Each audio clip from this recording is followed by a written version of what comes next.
Hi, this is Dr. Gregory Sadler. I'm a professor of philosophy and the president and founder of an educational consulting company called Reason.io, where we put philosophy into practice. I've studied and taught philosophy for over 20 years, and I find that many people run into difficulties reading classic philosophical texts. Sometimes it's the way things are said or how the text is structured. But the concepts themselves are not always that complicated, and that's where I come in. To help students and lifelong learners, I've been producing longer lecture videos and posting them to YouTube. Many viewers say they find them useful. What you're currently watching is part of a new series of shorter videos, each of them focused on one core concept from an important philosophical text. I hope you find it useful as well.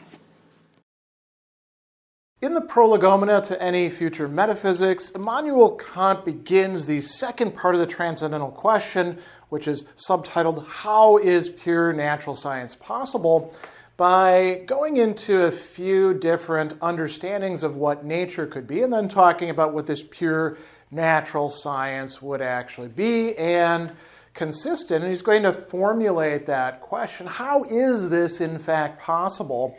After noting that not only is it possible, but it exists. And so it's not a question of whether it's possible, it's a question of, well, how and what are we talking about here? So we begin with thinking about nature itself, and he begins this section by saying nature is the existence of things, the Dasein, right, of things, insofar as it is determined by universal laws. And that's, not typically how we would begin in a rough and ready, naive way. If somebody asks us what's nature, we're like, well, trees and animals and the air and going outside and stuff like that. And Kant isn't looking for that sort of answer. He wants to know what is essential.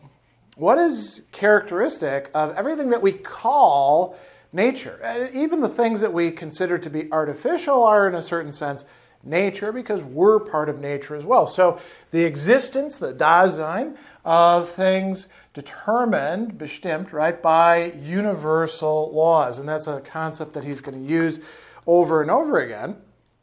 And then he opposes to it another possible and quite prevalent understanding of what nature would mean. He says, should nature signify the existence, the Dasein again, of things in themselves, Dinge an sich selbst, right? So getting to what it is that lies behind the appearances, what lies behind the experiences that we have. What's the real stuff? The metaphysics, right? He says, well, if that was the case, then we would have some problems, and we're going to get to that in a bit. But we do want to throw that idea out there. And then he's going to bring up a little bit later another conception of nature that goes along with the first one. He says that it is the totality, the Inbegriff of all objects of experience. So everything, not only that we do experience, but everything that is potentially out there, conceived as a whole. This is the way that he talks about it in its material aspect, right? Now, we can't ever experience the totality of nature, and we have a hard time even imagining it or even cognizing it in a clear way, but it is a conception that we can have. Now, why can't nature be the things in themselves that then we would, in some way get to through philosophy or through some scientific experiments, and then assemble into, some sort of coherent framework that we typically call laws? So he says, well, if nature signified the existence of things in themselves, we could never cognize it either a priori or a posteriori. So he's setting up a dilemma here. Where are you going to get this conception of the things in themselves from? Are you going to get it a priori? A priori means prior to and independent of any experience. So he says, well, how can we know what belongs to things in themselves? Because this can't be done by the dissection of our concepts, that is, in analytic judgments. Judgments that don't really add anything new. How are we going to get something new out of them? We're not going to. So we can't just engage in analysis of what we think. And he says, I don't want to know what is contained in my concept of a thing. That belongs to its logical being. But what in the actuality, the Wirklichkeit, the reality of the thing, is superadded to my concept, and by which the thing itself is determined in its existence outside the concept. So, we've got concepts in our heads. We want to know, what do these concepts actually signify in reality, in actuality? And we can't get to that. Not analytically, not a priori. So what about a posteriori, by way of experience? He goes on and he says that a cognition of the nature of things in themselves a posteriori would be equally impossible. Why? If experience is to teach us laws to which the existence of things is subject, these laws, if they refer to things in themselves, would have to refer to them of necessity even outside of our experience. So how are you going to get something non-experiential, hyper-physical, as he's going to call it a little bit later on, from contingent experience? How are we going to get necessity, apodicity from this? We're not going to. He says, experience teaches us what exists, great, and how it exists, but not, or actually never, he says, that it must necessarily exist so and not otherwise. Experience cannot teach us the nature of things in themselves. So not only is Kant setting down a limit here, he's saying that's the wrong direction to go if you actually want to understand nature. So we don't want to think of nature as the things in themselves. We want to think of it as what it is that we can actually experience and place under laws. What are we concerned with?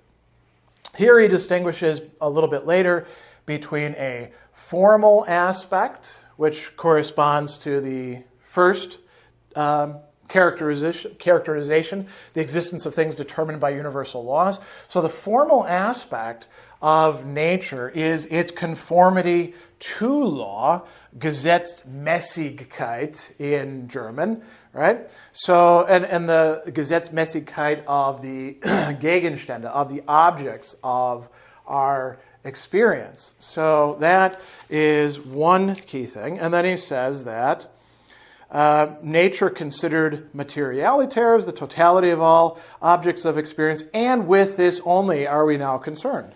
By contrast to things in themselves, he says, things that can never be objects of experience, if they were to be cognized as to their nature, would oblige us to have recourse to concepts whose meaning could never be given in concreto, in actuality, by any example of possible experience. So, if we're going to go beyond this, we would have to form for ourselves a list of concepts of their nature, the reality whereof could never be determined. And we want to determine, we want to be able to say, this fits over here, here's how the law works. That's what determination means in this sort of operation. And he says that, so these wouldn't be an object of experience, but they would be hyperphysical. We're not interested in that. He's not saying there can't be anything hyperphysical. He's just saying, if we're doing a study of nature, we don't want to go beyond nature. And notice that he doesn't say metaphysical, he talks about hyperphysical in this point. So Kant says we actually do have something that we can call a universal, allgemeine, natural science, right? So what does this actually look like? He talks about two parts to this, but he's mostly interested in the physical part. Psychological stuff can come in later, but he does point out that we have these two sides to it based on what kind of sense we're looking at. We have the external senses. We have the world as we experience it through our perception, and as we're going to see a little bit later on, what else is coming along with our perception. And then we have inner sense. We don't just have the exterior senses. We have what it is that we experience, if we want to be a little bit metaphorical, in our own heads, right? And so one of these is going to be physics, the world of external things, our bodies as well. And then the other will be psychology, the laws of the mind. And you might say, well, how does this fit into natural science? This is the way that Kant conceives of nature, right? So if it's subject to laws and it's something that we can experience, we experience our own mental states, don't we? We don't experience directly those of others, but we assume that they're happening too. So we can talk about this as two different sides. He is very interested in physics, which he says is founded on empirical principles. And what is this? He calls this mathematics applied to appearances, right? And also merely discursive principles. Now, discursive principles, Grundsätze, right? So a Satz is a proposition. It can also be, sentences, whatever you want. Grundsätze are these fundamental propositions that we're going to see called something else very shortly.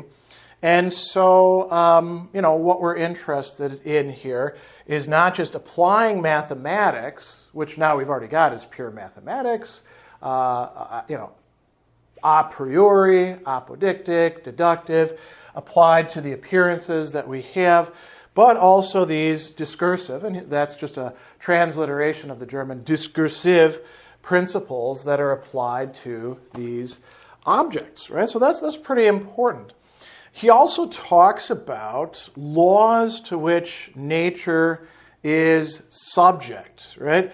Unter denen die Natur steht. So literally, under which, or under the rubric of which, nature as a whole and as our experiences of it is located, stehen, right? So this is important stuff. This is what universal natural science is supposed to give us. And he says that this is the philosophical part of the pure cognition of nature. He also says there's much in it which is not quite pure and independent of empirical sources, like the concept of motion, impenetrability, inertia, right, which prevent it from being called a quite pure transcendental natural science. And it's referring to, objects of the external sense as we see here. But what we get among the principles, the Sätze, right, of this universal physics, he tells us that there are some which are universal laws of nature, Naturgesetze, which subsist completely a priori. So they apply to experience, the empirical, the a posteriori, but they are a priori, they are prior to that, and we can figure out what they are, and we have indeed figured out some of them already. He's going to give us a few examples here. The propositions that substance is permanent, right? Now you could actually say to yourself, well, that's probably an analytic sort of judgment. Isn't that just rolled into the notion of substance itself? Great. Where the hell did you get this notion from? Right?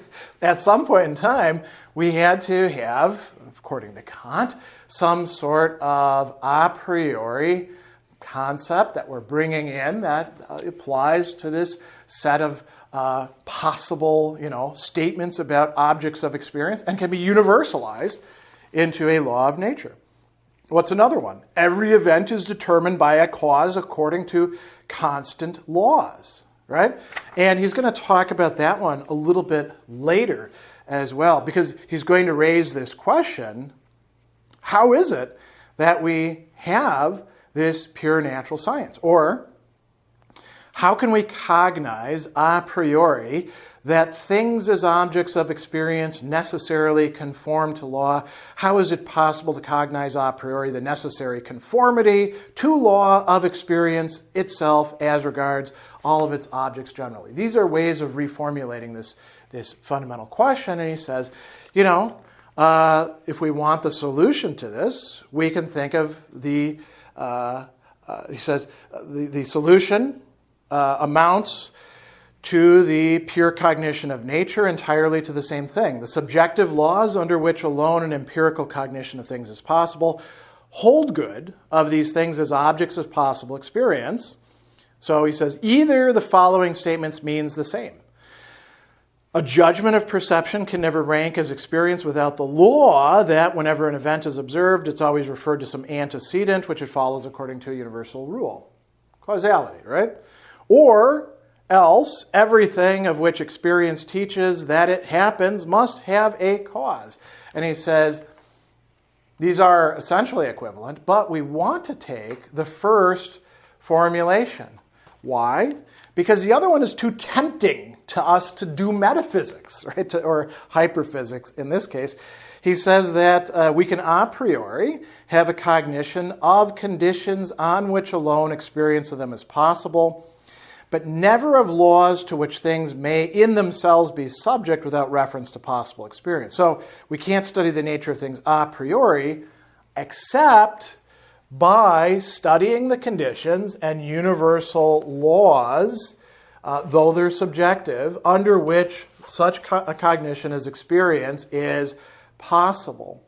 And this is what the stuff that follows is doing for pure physics. He says, if I choose the second formula and I start looking for a priori conditions under which nature as an object of experience is possible, I might easily fall into error and fancy that I was speaking of nature as a thing of it in itself, and then I'm just going to go round and round and not make any progress. So this is how Kant conceptualizes nature and the science, the discipline, which a priori would be able to provide us with laws that must apply to anything that we can possibly experience.